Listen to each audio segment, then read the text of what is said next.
तुम्ही आणून देतो मी चालू करून देतो थोडं शोधावं उभे राहा अनुग्रह आणि अभिषेक कुठपर्यंत आलोय आपण 9 10 पर्यंत आलोय का 10 सोडून 10 हो गया क्या चलो अरे 10 करतोय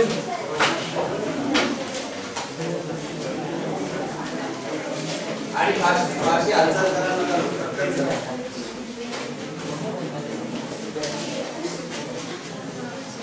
तू त्या बोलत पाहिजे आणि सर्वात शेवटच्या वेळी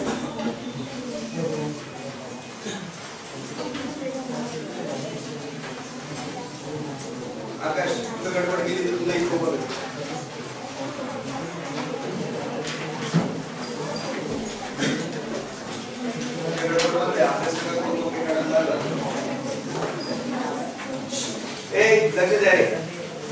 A current is flowing in a step down transformer 220 volt EPA आणि ES 22 volt इधर की चपर बंद step down the current is flowing in a step down transformer 220 volt to 22 having output impedance चा अर्थ impedance of the transformer second input impedance मतलब impedance of transformer primary चा impedance resistance म्हणजे input output म्हणजे secondary तो काय से XS impedance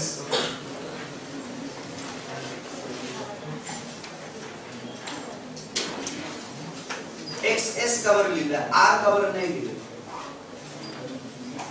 XS cover लिहिला R cover नाही लिहिलं R रेजिस्टन्स असतो इंपेडन्स चा अर्थ किंवा हे लक्ष द्या इकडे आणि हे डिटेल्स तुम्ही घरी जाऊन काय वाचत नाही नुसते वाचले राहिले करत बघा मी काय म्हणतो इंपेडन्स चा अर्थ जेव्हा रिएक्टन्स आणि रेजिस्टन्स एकत्र असतात I hope you know what reactance is resistance of capacitor capacitive reactance resistance of inductor inductive reactance यांच्या रेजिस्टन्सला खास नाव दिलेलं रिएक्टन्स कारण की ते बदलत असतात ते पुढे आपण शिकणार आहोत इंपेडन्सचा अर्थ reactance with resistance is called as impedance okay तर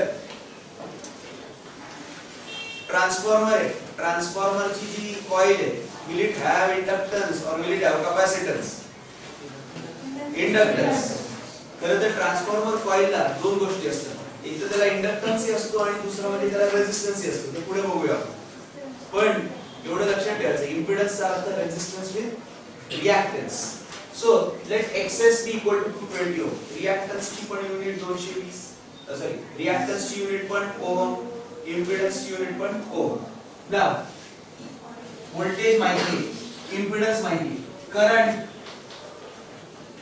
व्होल्टेज अपॉन इंपेडन्स बरं आता ही जी 22 हे कळलं का current through secondary is equal to voltage of secondary ES upon XS तसंच IP is equal to EP upon XP तर याचं उत्तर आहे पॉइंट 1 यस है हो बेटा मुझे बता EP IP ES IS K beach में रिलेशन क्या है What is the formula that links EPIP, ESIS? What is EPIP? EPIP, EP into IP क्या है? Yes, EP into IP क्या है? हाँ, हमेशा रहता है क्या? एक मिनट, बराबर होगा। रुक, मैं पूछ रहा हूँ पहले। EP into IP is equal to ES into IS. हमेशा रहता है क्या? हाँ, रुक जा। EP into IP क्या है? पावर कौन सी पावर? प्राइमरी पावर म्हणजे ट्रांसफॉर्मर बैठ जावी और ध्यान दे हे ट्रांसफॉर्मर आहे याच्यामध्ये इनपुट करंट इनपुट व्होल्टेज आहे EP इनपुट करंट आहे IP तर EP into IP will be input power किंवा प्राइमरी पॉवर इनपुट पॉवर जास्त म्हणा प्रायमरी पॉवर नका म्हणू, प्रायमरी पॉवर नावाची टर्म नाही, याला इनपुट पॉवर म्हणतात. सिडम इनपुट पॉवरचा अर्थ काय? याला काय दिलेलं आहे आपण? सप्लाय. सप्लाय जी पॉवर देतो ट्रान्सफॉर्मरला, ट्रान्सफॉर्मरच्या प्रायमरीला, त्याला इनपुट पॉवर असे म्हणतात. ESIS is the output power. ही जी पॉवर आहे ही आपण काढून घेतो, हिचा वापर आपण करतो, म्हणून हिला आउटपुट पॉवर असे म्हणतात. So this is output power, this is input power. Is input power transformer में ES बड़ा हो सकता है क्या? मैं वापस पूछ रहा हूँ, ट्रांसफार्मर में ES बड़ा हो सकता है क्या? हो सकता है. Step up, ES is greater than EP और स्टेप अप हो नाही. तर EP कमी आणि ES जास्त असू शकतो की नाही? पण क्या अगर ES EP से बड़ा है तो क्या EP IP will it be greater than ESIS? Yes no. Yes no. फिर क्या होगा? वो सेम राहील, कॉन्स्टंट राहील का? मी काय करतोय माहिती का तुम्हाला? कितपत ट्रान्सफॉर्मर कळलेलं आहे हे मी बघतोय, कारण की कसं आहे, मी सुरुवात केली, मी बघतोय आता सुरुवात झाल्यानंतर किती तुमचं वाचन होतं. हे शीट सोडून काही उपयोग नाही जर तुम्हाला बेसिक्सच नसेल. हे बघा, ट्रान्सफॉर्मरला नीट परत मी शांतपणे सांगतोय, ते समजून घ्यायचे जे 4 बेसिक्स आहेत आणि अतिशय सोपे आहेत. याला ना फारशी अक्कल लावायला लागत नाही. तुम्ही जर अक्कल लावली नाही तर प्रॉब्लेम. एक ट्रान्सफॉर्मर आहे. पहिली गोष्ट म्हणजे ट्रान्सफॉर्मरचा वापर काय हे तुम्हाला माहिती पाहिजे. ट्रान्सफॉर्मर कशासाठी वापरतात? तुमच्या पुस्तकात लिहून दिलेलं आहे. ट्रान्सफॉर्मर कशासाठी वापरतात? परत या प्रश्नाकडे येऊ. काय असतं माहिती आहे, एखादी गोष्ट आपल्याला कळाली नसेल ना, एवढं तात्पुरतं ते समजून घेण्यात पॉइंट नसतं, खालपासून सुरुवात करायची. ट्रान्सफॉर्मर आपल्याला कन्स्ट्रक्शन येतं का? हो. त्याचं वर्किंग येतं का? मला वाटतं बहुतेक लोकांना त्याचं वर्किंग येतं, की चेंजिंग फ्लक्स इकडून इकडे वगैरे. आता मला सांगा ट्रान्सफॉर्मरचा उपयोग काय? येस, बोला श्वेताजी. म्हणजे आपल्याला जेवढा आपल्याकडे जेवढा अवेलेबल EMF आहे त्याच्याकडून त्यापासून आपण जास्त किंवा कमी जसं आपल्याला पाहिजे तसं घेऊ शकतो. म्हणजे स्टेप अप करून घेऊ शकतो. आपल्याला हव्या त्या व्होल्टेज लेवलला आपण व्होल्टेज लेवल देऊ शकतो. माझ्याकडे 22 व्होल्ट आहे, या 22 व्होल्टला 2200 वोल्ट करू शकतो किंवा या 22 व्होल्टला 1 वोल्ट पण करू शकतो. मुझे क्या मिला है? 22 वोल्ट AC. उसको दो इतना भी बना सकता हूं मैं स्टेप अप से, या फिर उसको ऐसा भी कर सकता हूं, इतना भी वोल्ट बना सकता हूं. Transformer is a device that is used to change the level of voltage of AC only. Can it be used in case of DC? No. हे आपण शिकलो. Transformer construction working formula phenomenon हे सगळं तुम्ही वाचून काढायचे. ते मी अज्यूम करतो तुम्हाला. Transformer works on which transformer works on which phenomenon? What is the principle of working of transformer? एकदम सिंपल 5 MCQ हे येतात सगळे. तुम्हाला काही डोकं लावायची गरज नाही. एकदा ट्रान्सफॉर्मर कळलं नाही तर सोपं आहे सगळं. बरोबर. म्युच्युअल इंडक्शन काय असतं? 4 लोकांनी म्युच्युअल इंडक्शन म्हटलं, तुम्ही म्हटलं म्युच्युअल इंडक्शन काय असतं?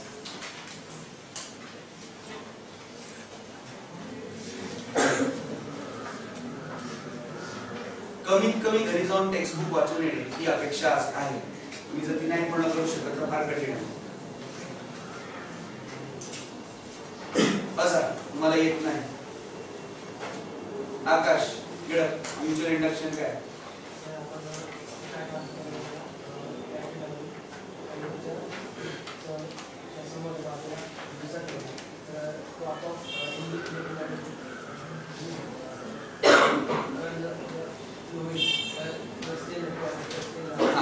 करंट जर फ्लो होईल तर फ्लक्स चेंज होतो आणि फ्लक्स चेंज झाल्याने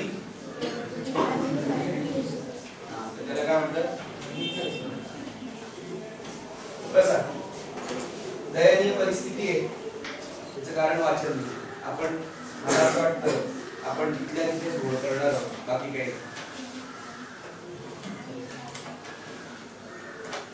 प्रायमरी हीच करेक्ट प्रायमरीला सप्लाय लावला जातो. हे कळलं का मी काय म्हणतो? Sheer wastage of time, but still I to do it. कारण की तुम्ही एक्स लेवल पर्यंत नाही आलेला तर मी पुढे कसं जाऊ? See this is where you should reach. ही टेक्स्टची लेवल आणि this is where slightly changes. हे इथून इथे तुम्हाला मर्ज करायचं. Okay. Now if you are over here, then we are in trouble because then this gap is large. Graphically हे दाखवणं गरजेचं आहे कारण तुम्हाला माहिती पाहिजे तुम्ही कुठे आहात.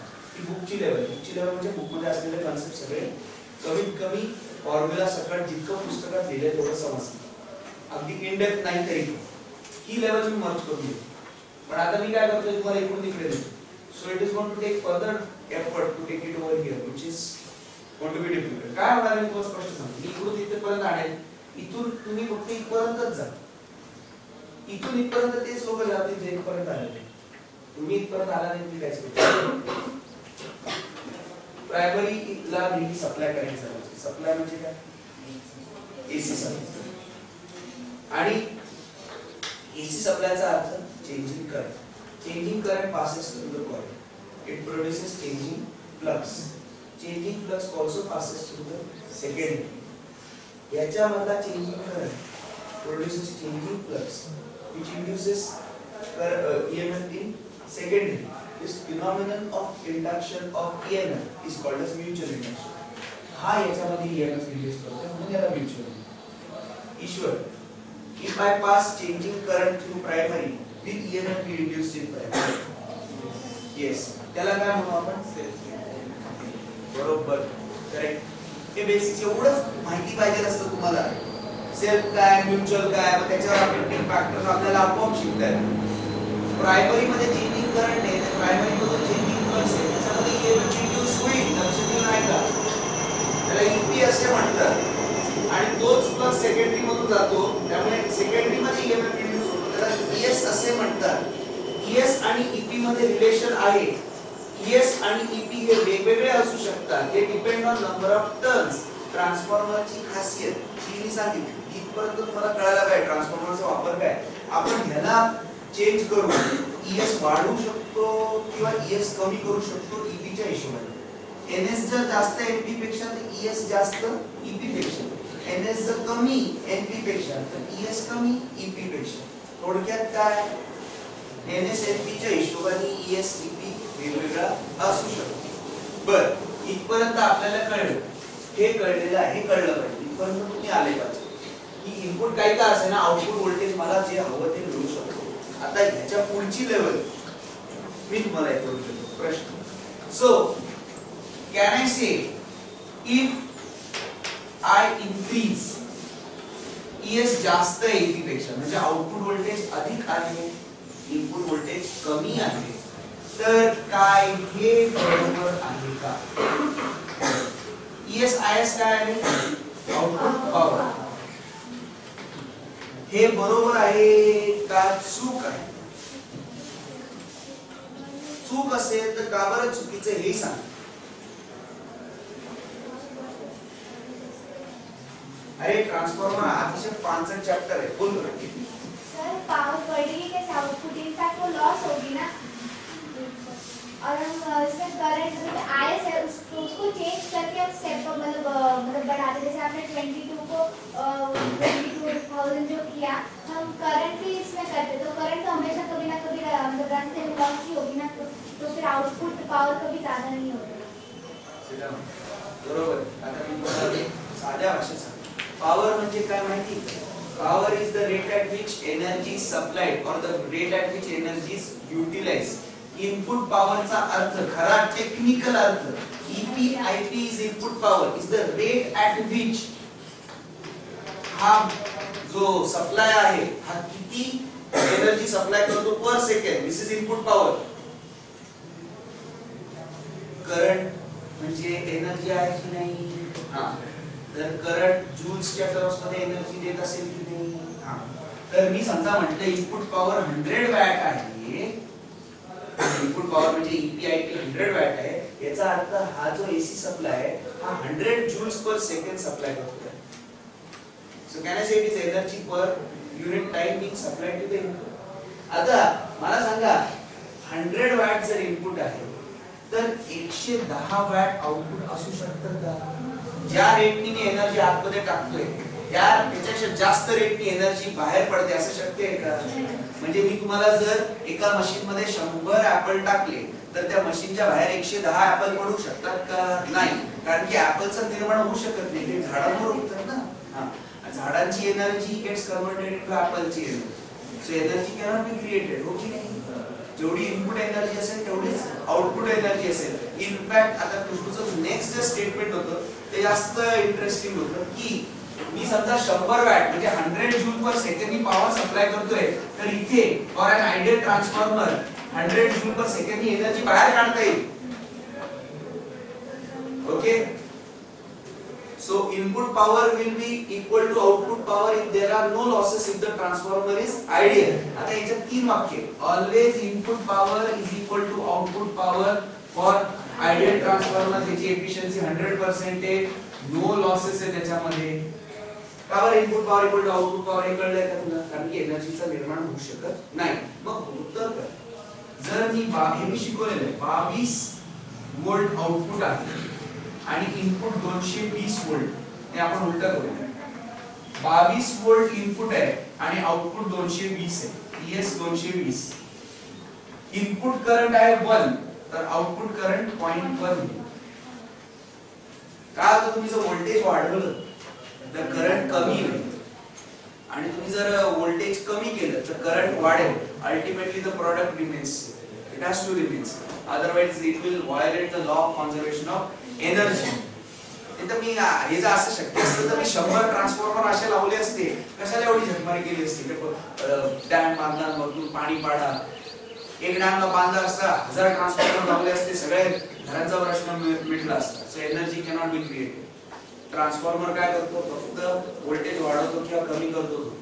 पण व्होल्टेज वाढवतो कमी करतो ते करताना तो पॉवर काय चेंज करत, म्हणजे पॉवर काय वाढवत नाही. पॉवर जेवढी इनपुटला असते तेवढी आउटपुटला असते. करंट कमी जास्त होतो, करंट कमी जास्त होतो. हो, आता अशी ओरडायची वेळ तुमच्यावर येणार आहे, कारण की आता ते कालचा सोपा पेपर देऊन पण बऱ्याच लोकांची हालत खराब आहे. हे पाहून तुम्ही आयसीयू मध्ये आहात असा विचार करा. मी तर म्हणतो आता आयसीयू मध्ये काही दिवसांनी मी म्हणेन तुम्ही व्हेंटिलेटरवर आहात. व्हेंटिलेटरचा अर्थ ऑफ, काही खरं नाही. पण काही लोक व्हेंटिलेटरवरून परत पण येतात. There is a chance to really fight. तर मला काय म्हणायचंय, ट्रान्सफॉर्मर जो आहे हा व्होल्टेज वाढवतो किंवा कमी करतो पण पॉवर वाढवत नाही. आता खुशबूनी सांगितलेलं सेकंड स्टेटमेंट फार महत्वाचं होतं की सर आउटपुट पावर हमेशा कम रहती है इनपुट पावर से, क्योंकि क्या होता है ट्रांसफार्मर के अंदर लॉसेस होते हैं. कुठले लॉसेस? एक मिनिट, कुठले लॉसेस होतात ट्रान्सफॉर्मर मध्ये? Yes liberal. ट्रान्सफॉर्मर मध्ये एनर्जी लॉसेस होतात. म्हणजे काय? मी परत एकदा सांगतो तुम्हाला, थांबा तुम्ही उभेच राहा. ट्रान्सफॉर्मरच्या आतमध्ये जाते एनर्जी, त्या एनर्जीला तो ट्रान्सफॉर्मर काय करतो? त्याचं व्होल्टेज कमी जास्त करून बाहेर फेकतो. बरोबर आहे की नाही? EPIP is the energy per second घुसलेली, त्याला तो काहीतरी काय करतो? ईपीला घेतो, इथं वाढवतो किंवा कमी करतो, बाहेर फेकतो. पण ते करत असताना काही प्रमाणातली input energy is utilized, is lost. कुठले लॉसेस आहेत ट्रान्सफॉर्मर मध्ये? कुठे लॉसेस आहेत? Yes, heat loss. बसा, हीट लॉस म्हणजे कुठे रे? त्या कोर मध्ये एडी करंट्स इंड्यूस होतात, त्यामुळे ती एडी करंट गरम होते. I2R लॉसेस, कोर गरम होते. बरोबर आहे ना? I2R लॉसेस त्याला एडी करंट लॉसेस म्हणतात किंवा त्याला कॉपर लॉसेस नाही म्हणतात, कोर मध्ये लॉसेस म्हणतात. दुसरं कंटिन्युअसली फ्लक्स लॉस कडे पहिले जाऊया आपण, नंतर जाऊया. Continuously changing flux is applied to the core, त्याच्यामुळे कंटिन्युअसली कोर मॅग्नेटाइज होते, डिमॅग्नेटाइज होते. एकदा फ्लक्स असा जातो, एकदा फ्लक्स असा जातो, मॅग्नेटाइज होते, डिमॅग्नेटाइज होते, त्याच्यामुळे पण कोर गरम होते, त्याला हिस्टेरिसिस लॉस म्हणतात. दुसरी गोष्ट, या कोर मधून सगळ्याचा सगळा फ्लक्स इकडे जाते, कुठे? सेकंडरी मध्ये. काहीसा फ्लक्स थोडासा हवेत जातो, आजकाल ते कमी झालेलं, तरी पण ते असतंच. Some part of the flux is lost to the surroundings, त्याला फ्लक्स लॉसेस असं म्हणतात. तिसरं चौथा लॉस जो तुम्हाला माहिती नसेल तर कॉपर मधून जेव्हा ते कॉपर वाइंडिंग आहेत ना, तर कॉपर वाइंडिंग पण गरम होईल की नाही? तर कॉपर वाइंडिंग जर गरम झाले तर त्याला म्हणतात कॉपर वाइंडिंग लॉसेस किंवा कॉपर लॉसेस. आणि चौथा आणि फार महत्त्वाचं last loss is humming loss. तुम्ही जर कुठल्या तरी मोठ्या पॉवर स्टेशनच्या जवळ जा, ट्रान्सफॉर्मरच्या जवळ आवाज येत असतो, साऊंड येत असतो, हो असा आवाज येतो, तर दॅट इज ड्यू टू ते जे आवाज आहे त्याच्या डिटेल मध्ये मला जायचं नाही आता, सांगू शकेल पण वो बहुत लेंथी स्टोरी, इलेक्ट्रिकल वालों को ठीक है. तर ते हमिंग नॉइज मुळे पण लॉसेस होतात. तर ट्रान्सफॉर्मर मध्ये अनेक लॉसेस आहेत. याचा अर्थ इनपुट एनर्जी गेल्यानंतर आउटपुट मध्ये तेवढी एनर्जी मिळणार आहे का? नाही, त्याच्यापैकी काही प्रमाणात एनर्जी इज लॉस. समजा 100 वॅट आहे, याचा अर्थ 100 जूल प्रति सेकंद आतमध्ये जातोय, त्याच्यापैकी 1-2 जूल या सगळ्या लॉसेस मध्ये गेल्यानंतर बाहेर आउटपुट किती असेल? 98 किंवा 99 जूल पर सेकंड बाहेर पडतात या लॉसेस मुळे. So can I say transformer can change only voltage, it changes current also, but it cannot change power. For an ideal transformer, input power is equal to output power. It cannot increase power. Energy cannot be increased. आता EPIP is equal to ESIS. इकडे आपण technical भागाकडे जाऊया. आता हे राम कहाणी सांगितल्यानंतर तुम्हाला सांगतो. ESIS is equal to EPIP for an ideal transformer, किंवा त्याला म्हणतात 100% efficiency. What is the efficiency formula for transformer? Output upon input गुणिले 100. हे दोघं जर इक्वल असतील तर 100% एफिशिएन्सी आहे आयडियल ट्रान्सफॉर्मर. आता नीट अजून एक गोष्ट आहे, for all transformer this formula holds true. याचा अर्थ आयडियल ट्रान्सफॉर्मरला पण हाच फॉर्म्युला, नॉन आयडियल ट्रान्सफॉर्मरला पण हाच फॉर्म्युला. आता आयडियल ट्रान्सफॉर्मर मध्ये EPIP is equal to ESIS, म्हणून ES upon EP is equal to IP upon IS, which is equal to NS upon NP.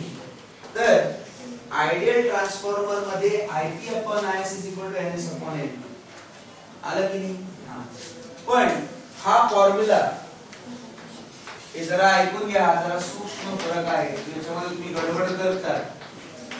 हा जो फॉर्म्युला आहे करंटचा, हा फक्त आयडियल साठी असतो, नॉन आयडियल साठी हा चालेल का? नाही, कारण की नॉन आयडियल मध्ये ESIS आणि EPIP समान नसतात. त्या केस मध्ये असं काढायचं असतं, ESIS is equal to efficiency upon 100 into EPIP. याच्यावरून तुम्ही करंटचं रिलेशन काढणार. तर हे जे आहे ते समोरच्या टीचर्सला माहिती असतं की लोक ES upon EP, NS upon NP एकदम रट्टा मारतात आणि म्हणूनच त्यांचं कन्सेप्ट असं झालेलं असतं की ES upon EP is NS upon NP, मग IP upon IS is NS upon NP. बरोबर, एकच फॉर्म्युला वापरणार, पण तो फक्त आयडियल. असं एखादा सम असेल ज्याच्यामध्ये एफिशिएन्सी 80% असेल. येस ऋषभ, एफिशिएन्सी 80% याचा अर्थ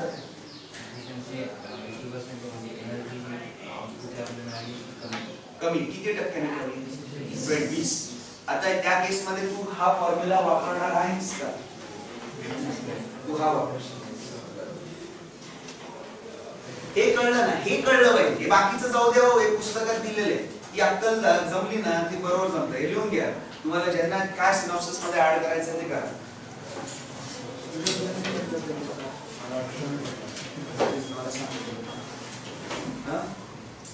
ऍव्हरेज आणि तुला नाराज नाही तुझं असं काही मेहनतीला मी डाऊट नाही करत, पण माझं ऍव्हरेज जेवढं इनपुट आहे तेवढं आउटपुट नाही. चक्का फिरतोय जोरात, पण त्या हिशोबाने टायर फिरत नाही. इंजिन मध्ये असं दिसलं जोरात फिरतो, टायर फिरत नाही. 60 प्लस 60 च्या वरती कंटिन्यूअस घ्या. 60 to 70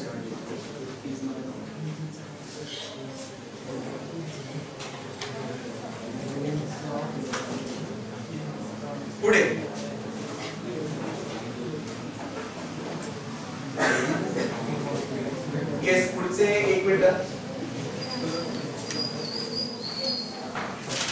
12 21 12 आणि 21 सोडवा आणि ज्यांना 12 21 पटकन सोडवा 12 एवढी बरोबर केली ना 12 21 आणि 25 हे करा आणि तोपर्यंत शीट सोडायची सापडल्या तर चांगली गोष्ट आहे 2-3 जेवढे सापडले तेवढे घेऊन हे काय बराम प्रोसेस आहे 2 8 ओके नाच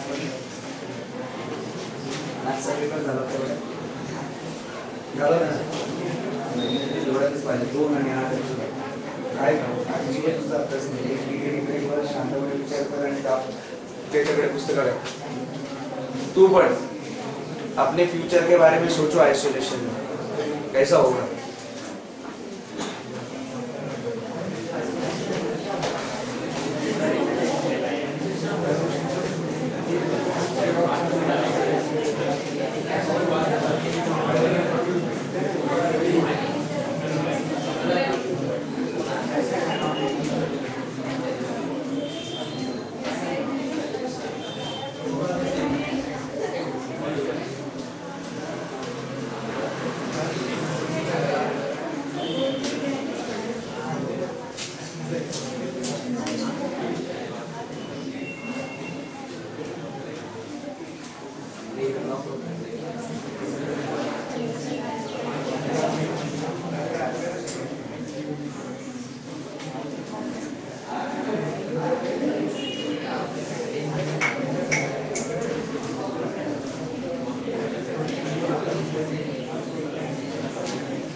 जे काल ऍब्सेंट होते त्यांनी पहिले टेस्ट पेपर घेऊन टाकले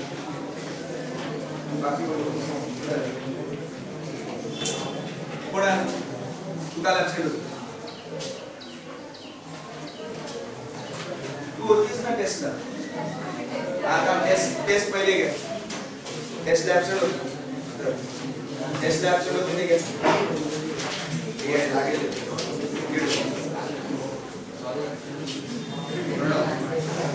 बर अजून कोणी आहे का बर आता ज्यांना शीट्स नाही मिळाले म्हणजे EMI 1 2 3 बर तुला नाही मिळाले अजून तुला नाही का 1 2 3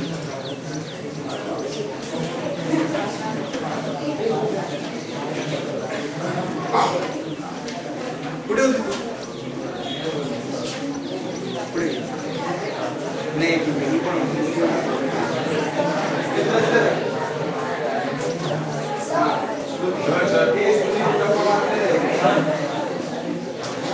शेवटचं संपलं हे 12 21 25 सोडवायला दिले जरा करा प्रयत्न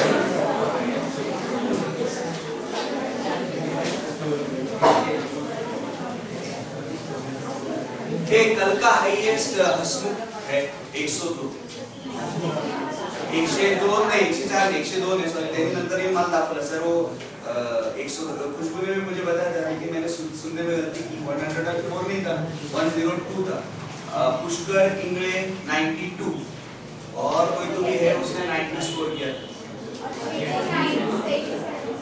आणि मला वाटतं गणेश मला असेल गणेश 80 च्या आसपास किती